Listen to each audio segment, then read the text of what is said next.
All right, I'm going to go ahead and get started.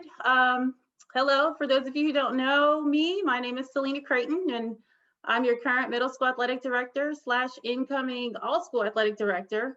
I'd like to welcome you to this virtual football program meeting. I can see that we've got upper school parents and players, we've got middle school parents and players. So thank you guys so much for your interest in learning more about where our football program is headed and for taking the time to offer Coach Nelson, our incoming head football coach, a warm Walker welcome. Coach Nelson is going to be taking over shortly. Following, we're going to go ahead and answer questions. So feel free to put those questions in the chat during his talk at any time. And then at the end, we'll go ahead and try to answer those questions for you guys. Again, thank y'all for checking in and zooming in with us. And I'm going to hand it over to Coach Nelson. Thank you so much. I wanted to start just by, again, welcoming everyone. And I want to thank you so much for your time this evening.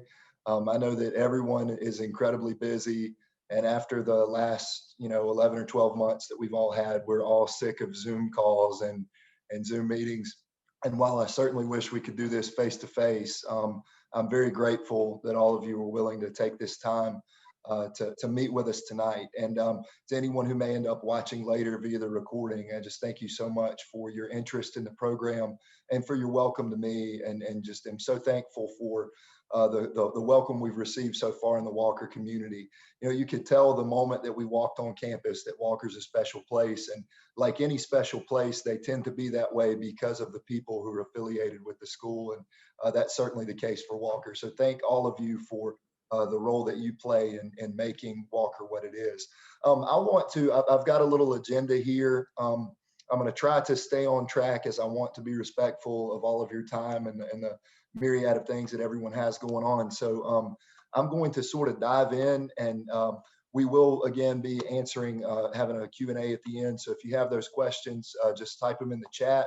And what I'm going to do is kind of take you guys through a little bit about me and sort of our personal story, and then talk to you guys specifically about Walker and what our vision for the football program and our vision for our players is. So as I do dive in here, while I have become a Zoom native like most of you over the last year, I do still tend to blunder sometimes as I bounce between sharing my screen and back on track. So, if it looks like I think I'm talking about a presentation that isn't there, somebody stop me, okay? So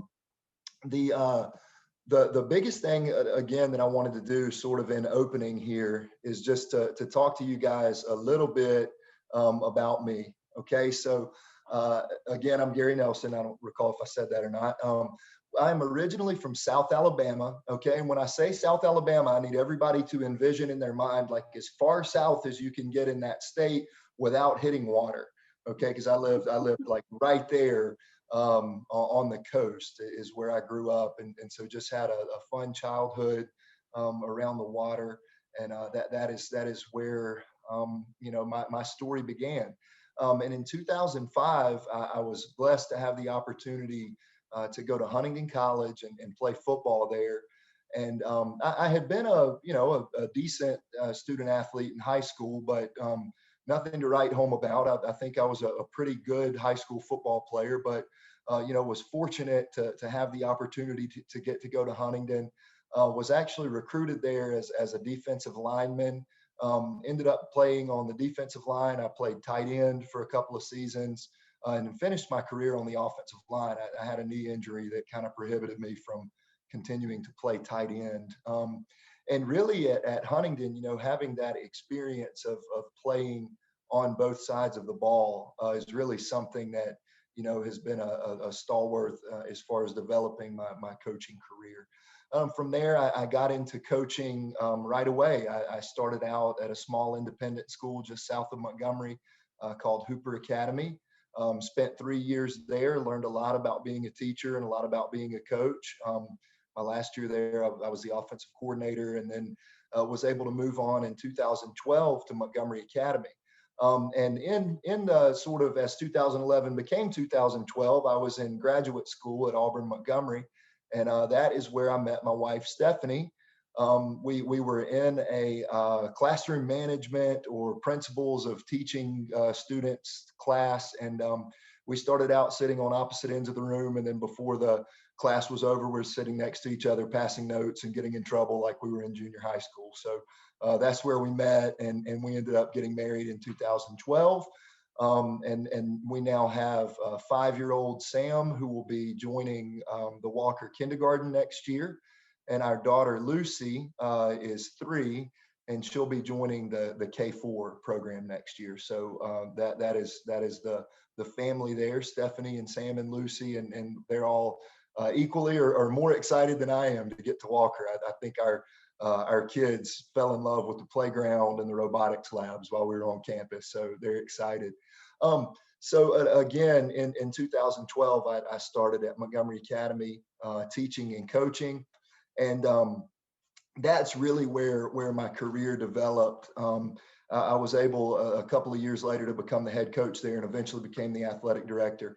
And the great thing about it is that when I got to Montgomery Academy in 2012, we had actually they were 3-17 in the 2 previous years. So they'd actually gone 0-10 in 2010.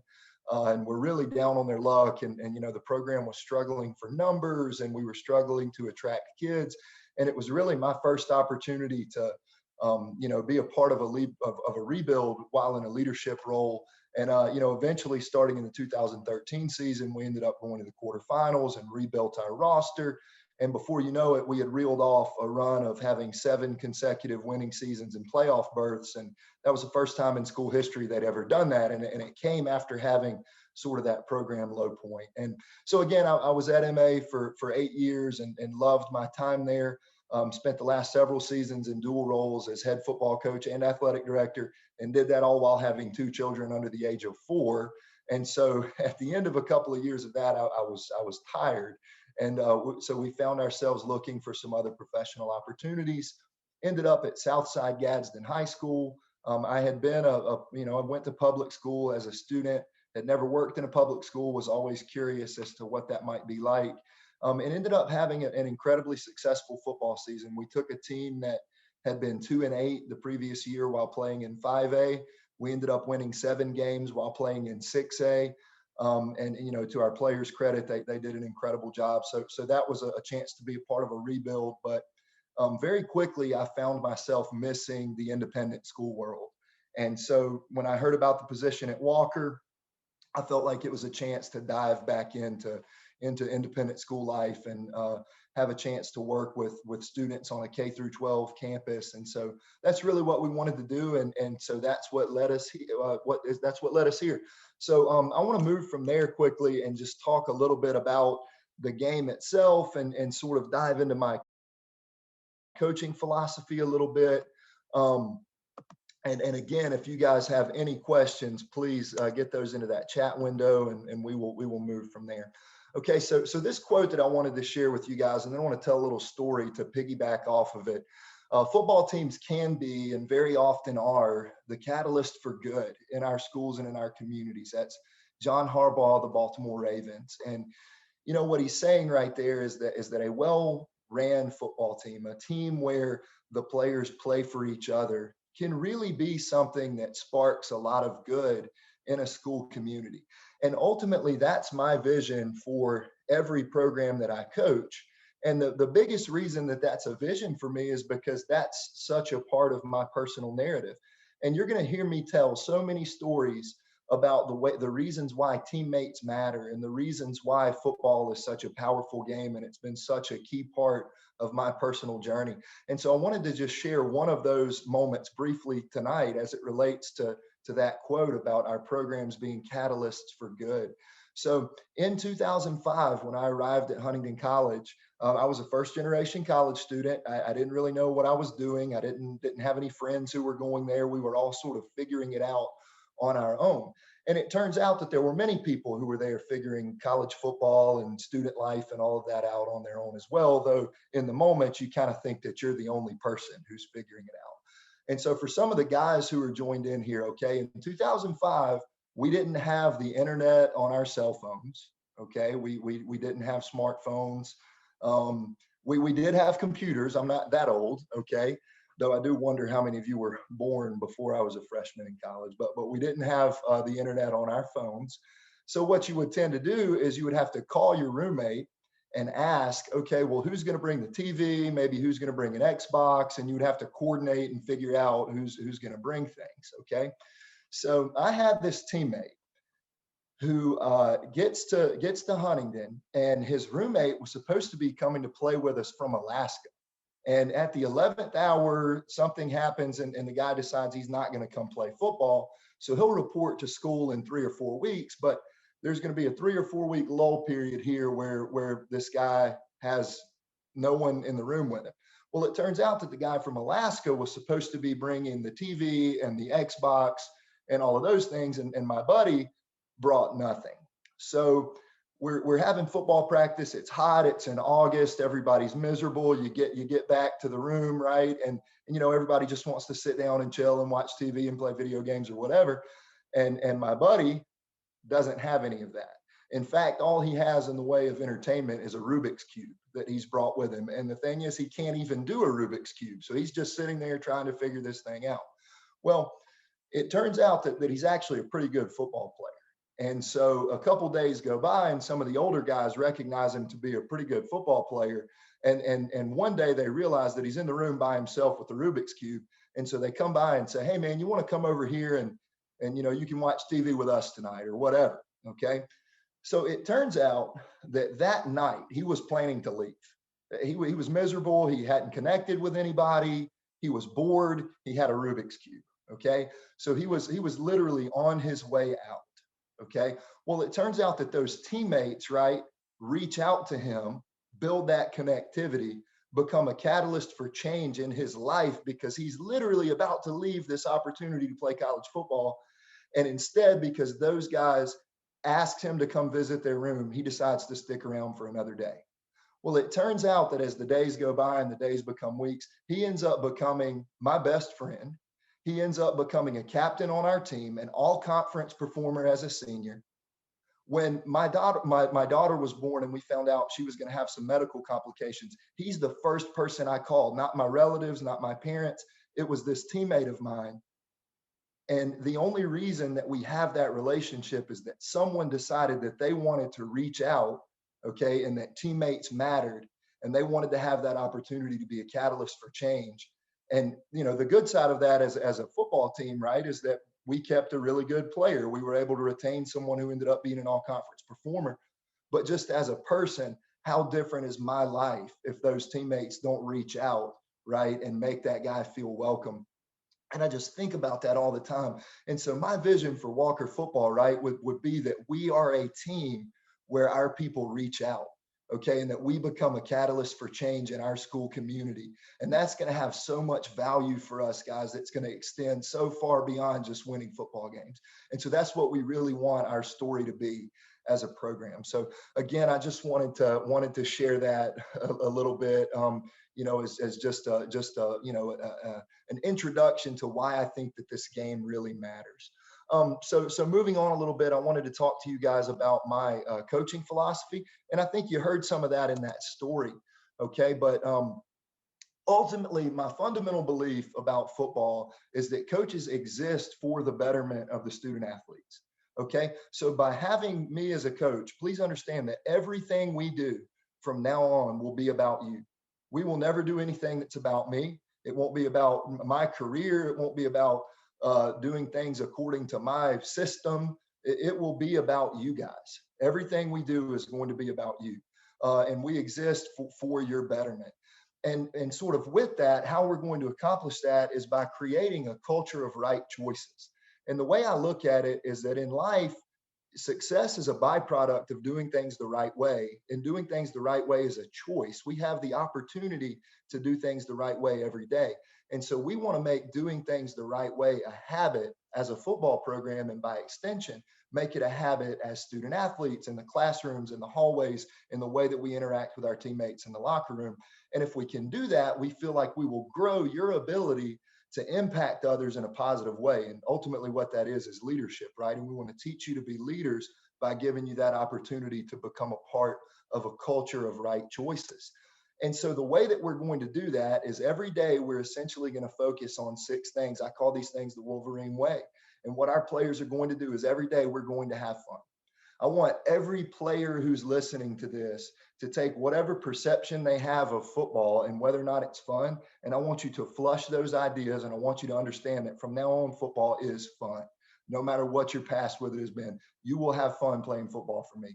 Every single day, whatever it takes to have fun, we will have fun. We'll celebrate together, whatever it is that we have to do. Football is a game. It is meant to be fun. The second thing that we want our team to do is to become a family. Again, a family reaches out. A family is that catalyst for change. The other thing that we can do is in a program is navigate and overcome adversity. Football presents us with opportunities to do that. And football probably teaches us how to do that better than a lot of the subjects in the other classes that we take. We're going to learn to practice selflessness, right? That we're going to put the team before us as individuals. We're going to learn to win the moment. A lot of people talk about that as being present. What do I need to do right now in order to help my team grow so that we can win in this moment right in front of my face? Not thinking about yesterday, not thinking about the next play, not thinking about the one that just happened. In this moment, what do I need to do? And if you can learn that presence, right, that's something that's going to carry over, and your parents can attest in their careers in the distracting world in which we live, right? Being present in the moment is such a critical part of the life in which we live.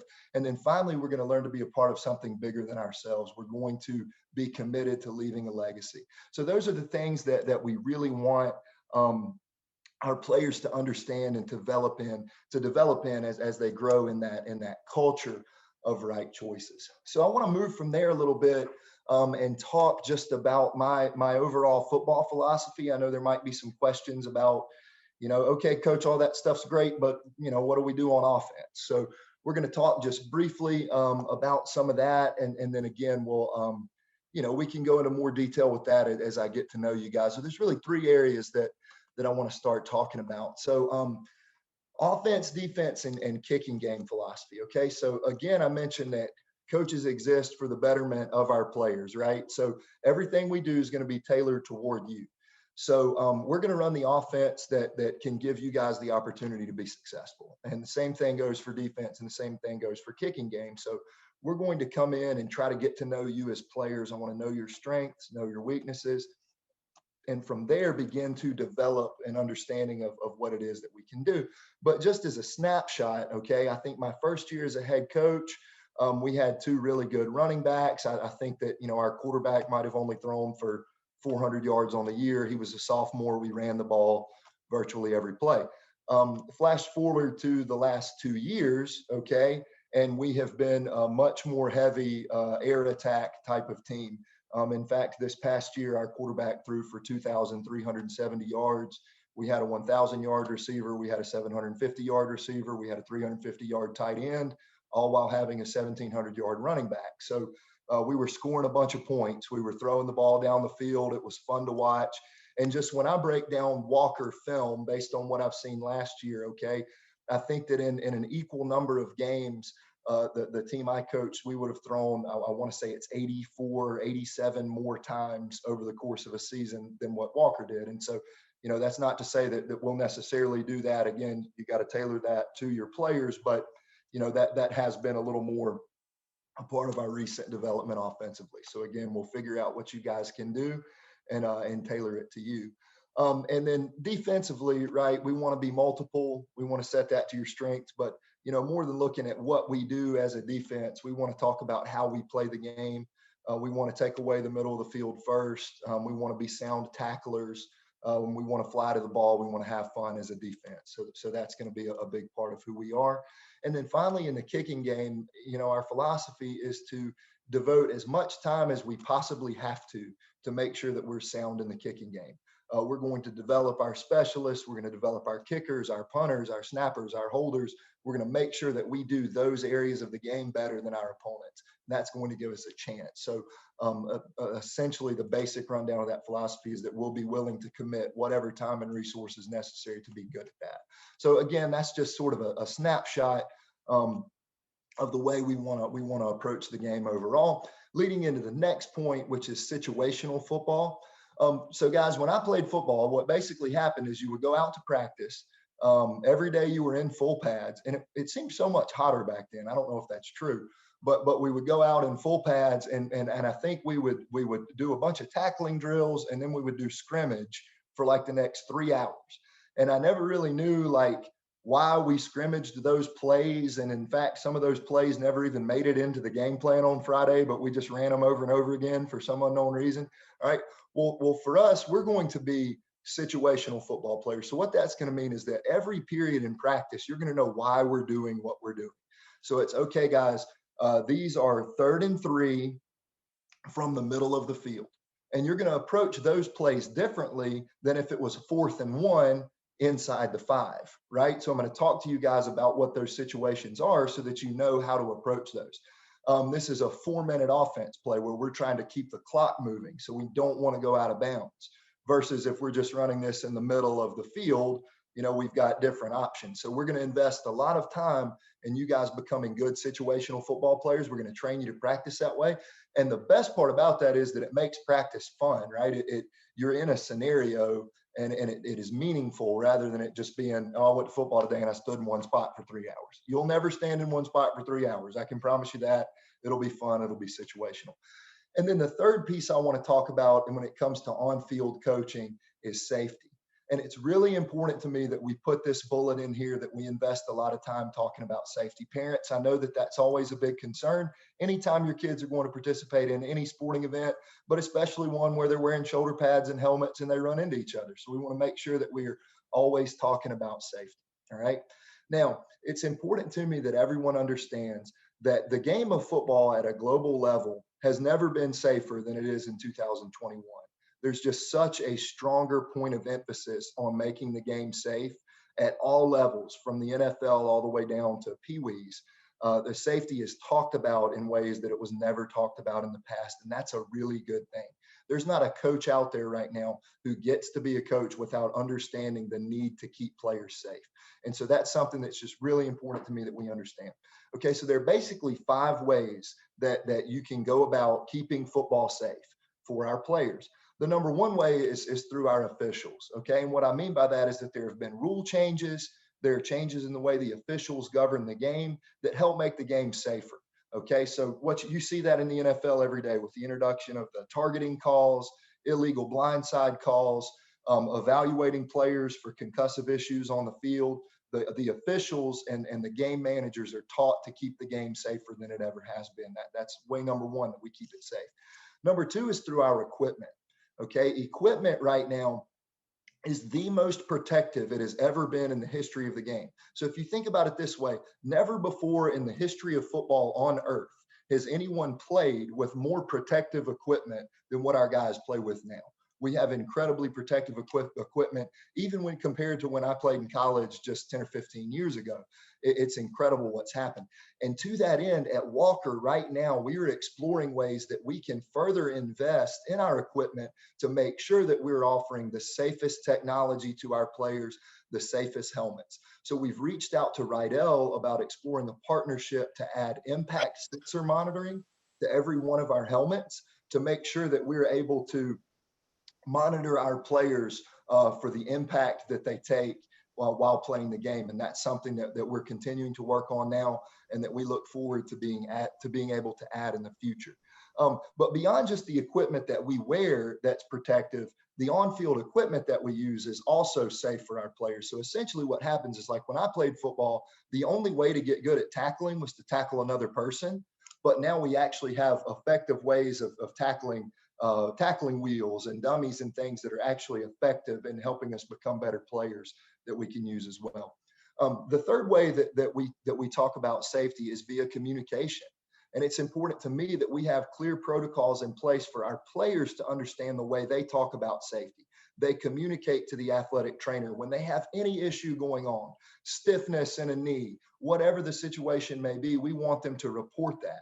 It is safe to report that to me. I'm not going to look down on a player for having an injury. I'm never going to play a player when he is injured.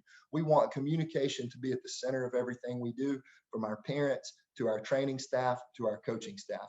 And in the area of communication, our coaches will also start drills talking to our players about how they safely perform this. When I first started playing football, it was you go do a tackling drill because this is just what you do. Instead, we're going to talk to our players about how do you safely do this drill, and then how do you apply it in a game situation. And again, we're just keeping safety at the forefront of our players' mind. The fourth way that we promote safety is through the way we train our athletes. Okay. So we're going to invest a lot of time in training our players on how to properly play the game, how to properly make tackles, how to properly make blocks, how to properly run the football, all of those things. But then we're also going to train the actual muscle groups and the joints in place to help our players become safe. Okay. So for example, when you're doing a lower body lift in the weight room, okay, in addition to just thinking about, I want to do this to get strong, I also want to think about injury prevention in that as well. So I want to strengthen your quad, I want to strengthen your hamstring and your glute, I want to focus on joint mobility, okay, so that we're growing the whole athlete and we're working on injury prevention as we do that.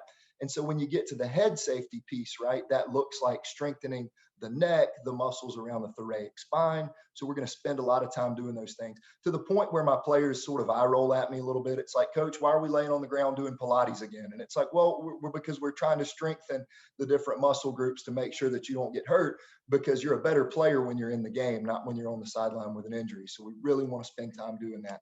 And then finally, the way that we promote safety is through coaching. We're going to make sure that our coaches understand how to safely coach the game. We're going to make sure that they talk about it. We'll invest in professional development for them until they fully understand that they understand how to properly teach tackling, blocking, block destruction, carrying the ball, all these things, and make sure that our guys are safe. So again, those are just the pieces that I really wanted to highlight as far as that was concerned.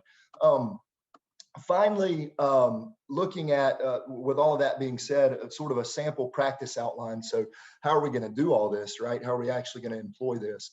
So this is taking a look at what we did this past year at Southside Gadsden. Just as an aside, this will be my first time living in an area, metro area as large as Atlanta. So there may be some considerations we have to look at with travel times and stuff like that to make some adjustments.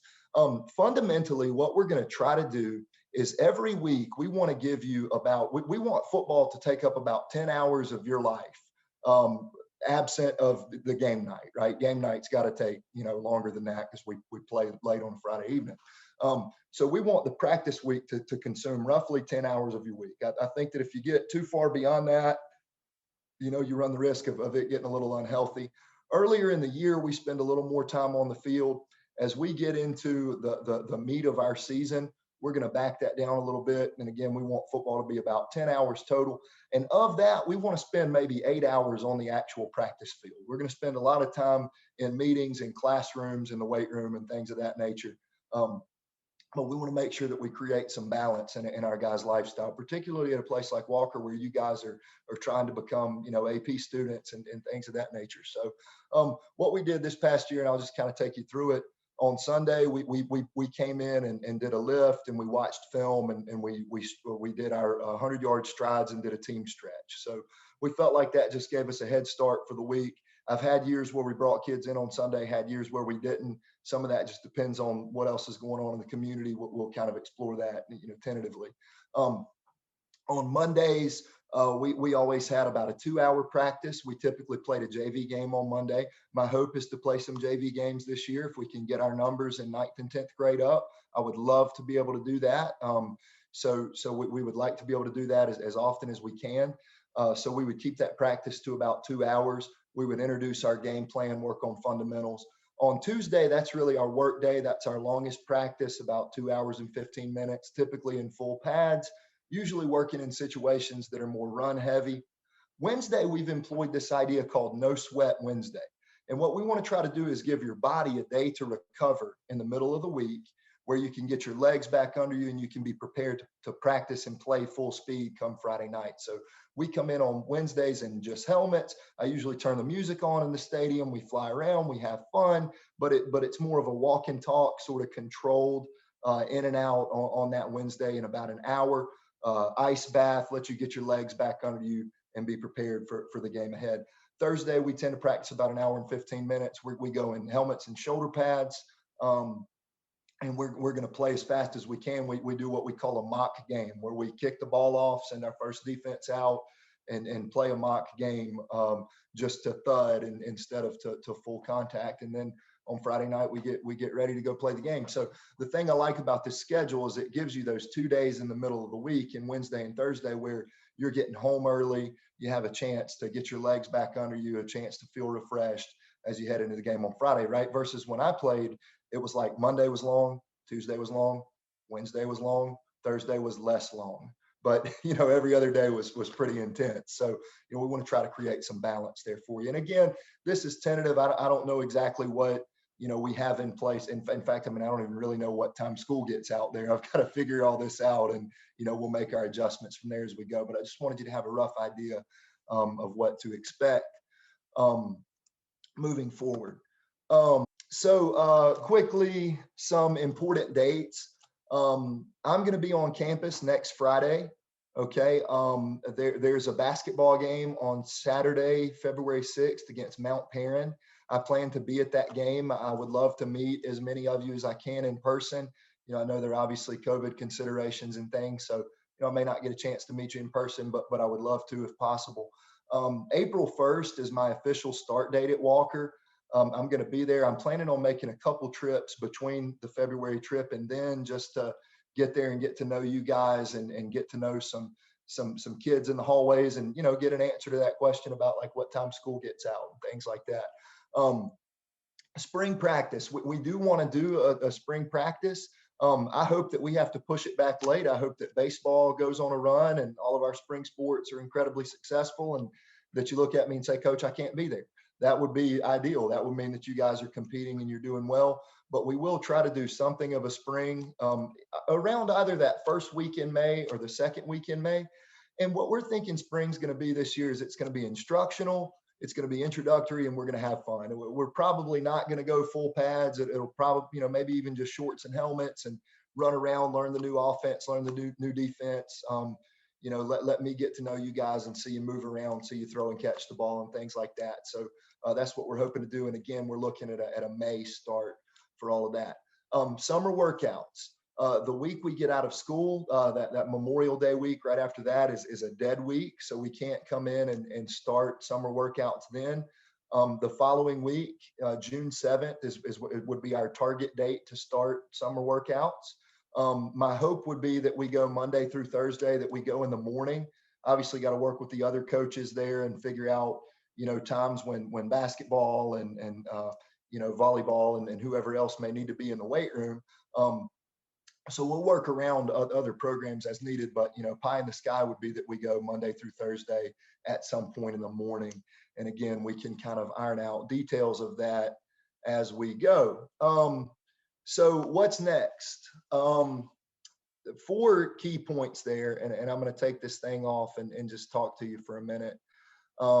Number 1 is go play. If you are a winter sport athlete, you're a spring sport athlete, don't worry about football. We'll catch up.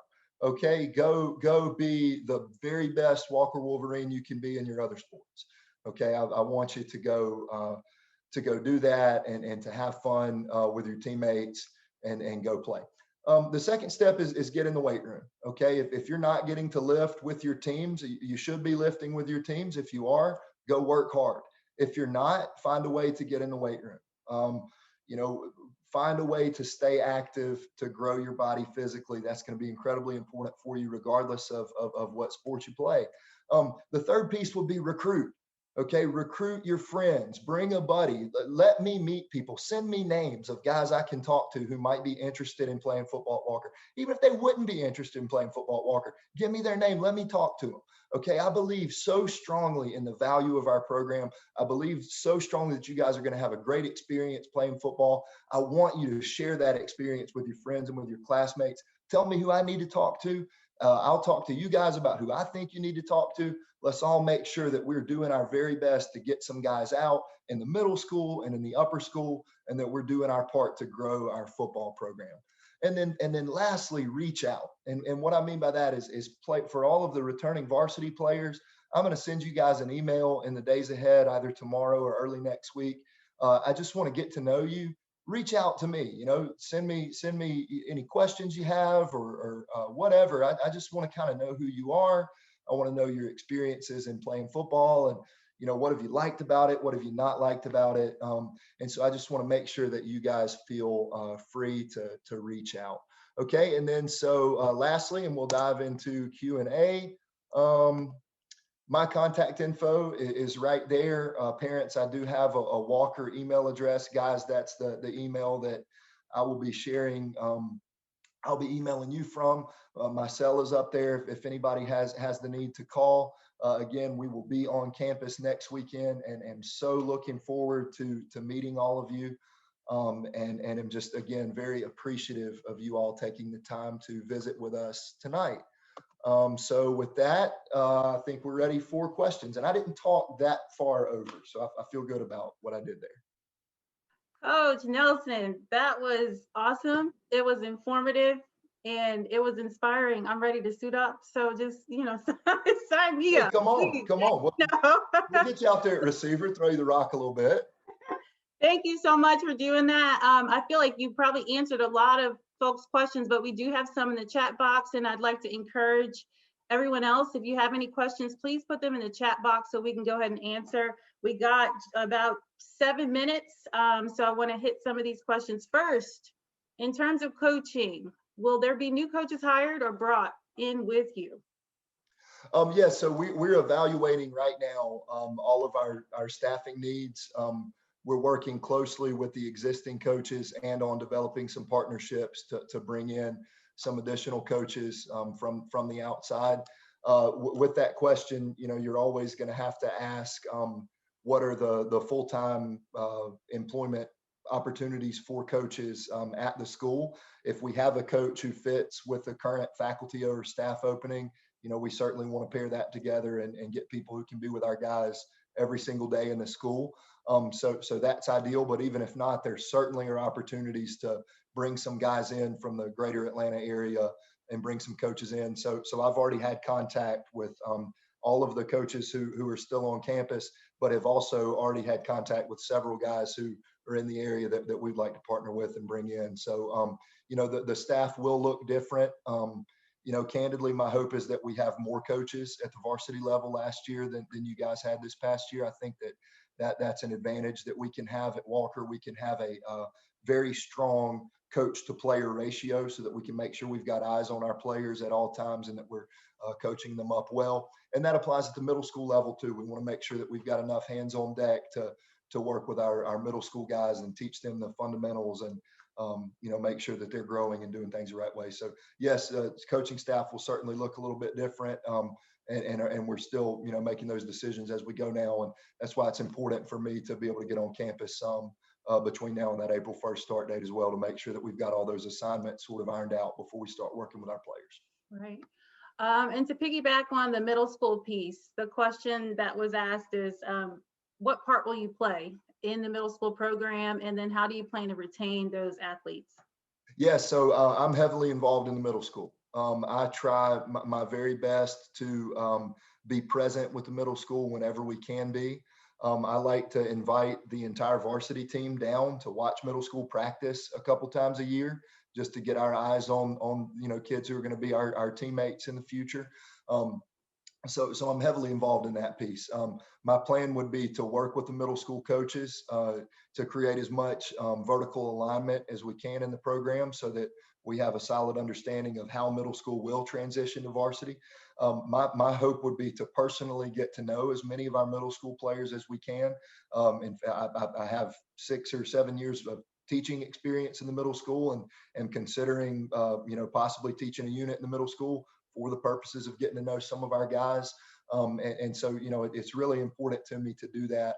And then in terms of a retention, from a retention perspective, the first thing that we can do to retain our students from middle school to upper school is make sure that our upper school athletes are having a good experience in our program and that we're being talked about favorably in the community. So we're going to work our very best to make sure that that's happening. If our kids are having a positive experience, that energy is going to translate all the way down. And then from there, it's about going in and developing those relationships on a one-on-one level with middle school players, with middle school parents. We will have some formal opportunities when our middle school team has a parent meeting in the fall. I will be there. I will work to meet as many middle school parents as I can. We have transition meetings in our program. So as our 8th graders become 9th graders, we'll sit them down and talk about what it looks like to play varsity and play JV. And we'll have those formal opportunities there. So we certainly are going to be invested in developing our middle school program and in working on that retention. And then beyond that, I would just ask all of you, who does that right at Walker, right? Like, where do you feel like that the transition from middle to upper school is managed well? And what can I do to help you feel like you're better prepared to understand what it's going to look like to be, an upper school student athlete? So I think sometimes, it's important to admit that, I would like to hear from you guys about what those experiences have been and what we can maybe do better, because it is so vital that we keep those kids in the program, and would certainly welcome, look forward to working with you on all of that. Okay, from one of your players, he says he loves hearing about the philosophy that you just laid out. What do you think will be the hardest part of executing that? Okay, the toughest thing we have to do is finding out what we're going to do at the quarterback position and what we're going to do on the offensive line. You have to build your program around what those two position groups can do. So I've had some teams where, we probably should have been throwing the ball around a little bit, but our offensive line couldn't protect it, or our quarterback couldn't mentally execute those pieces. So it's really about coming in and getting to know the players to figure out what they can do. And then, I think that once we've established who can throw some of the things we like to throw, and if we can protect the quarterback, from there, it becomes easy to sort of start to add those pieces. And really, I think the biggest challenge beyond that is just teaching our guys enough about situations so that they can go in and execute. But I'll just say, guys, as far as being a player is concerned, you're going to have a lot of fun getting to play football and the things that we do. You look on you'll look on Saturdays and see a lot of things that are familiar concepts to you when you're watching the college game, and so that's something that is pretty exciting. And so I hope that you will come ready to grow into those roles, and we'll figure that stuff out and have a lot of fun. All right, Coach, this is our last question because we are almost out of time. But the question is, how do you plan to get in front of parents who are afraid to let their children play football? Is there a plan in place? Yes. So first of all, to our parents who are on this call, share the video. Okay. Tell your friends to take a look at this. And the way I asked our guys to recruit some players, parents, you recruit other parents. Okay. Who do I need to talk to? Who can I go to and have conversations at the micro level to say, hey, what would it look like for your family to explore playing football for us? And I'll have those conversations for you. So you share that contact info with me, get me in front of some people. Secondly, I've done some community seminars where I've actually partnered with a local orthopedic doctor and talked about head safety in sports and the techniques and the way that things have evolved. And we've opened that up to the public. I would hope that maybe post-COVID we could do something like that at Walker, and that's just informative. That's not necessarily a recruiting pitch, but it can sort of become that. And so maybe there's a space to do something like that at Walker, and then candidly, it's going to be about everything that I do is going to be about growing this football program. Okay. And so I'm going to have those conversations with our parents at every moment that I possibly can. And I'm going to stretch it a step further to say, we are going to build this program into something that everybody on this call is proud of. And for you players who are listening to this, one day you're going to look back and you're going to realize that you were a part of something where we made a transition and we took a step in the right direction, and that we were the group who changed the fortune of this program on the Walker campus. And once we change it, we're never going to look back from that. And so for every one of you who's listening to this, that is going to be your story at some point whenever we continue to grow this thing. Okay. And so it's going to look like a lot of conversations. It's going to look like a lot of work. And I'm just telling you that I'm going to do that work with the most tenacity from the moment I step on campus until the moment you guys are tired of me asking who you need to put me in touch with. So that's the approach we're going to take. Man, thank you, Coach. We are out of time, and I want to thank all of you for attending. Coach, he already presented his contact information, so feel free to reach out to him if you have any other questions, or myself if you have any other questions. I also want to inform you guys quickly that we will have an athletics town hall meeting. It's scheduled for February 10th at 7 p.m. So save the date. I'll send out more information soon, but that way we can discuss our department overall. Again, thank you all for attending. Appreciate you guys, and have a wonderful night. Thank you all. Good night.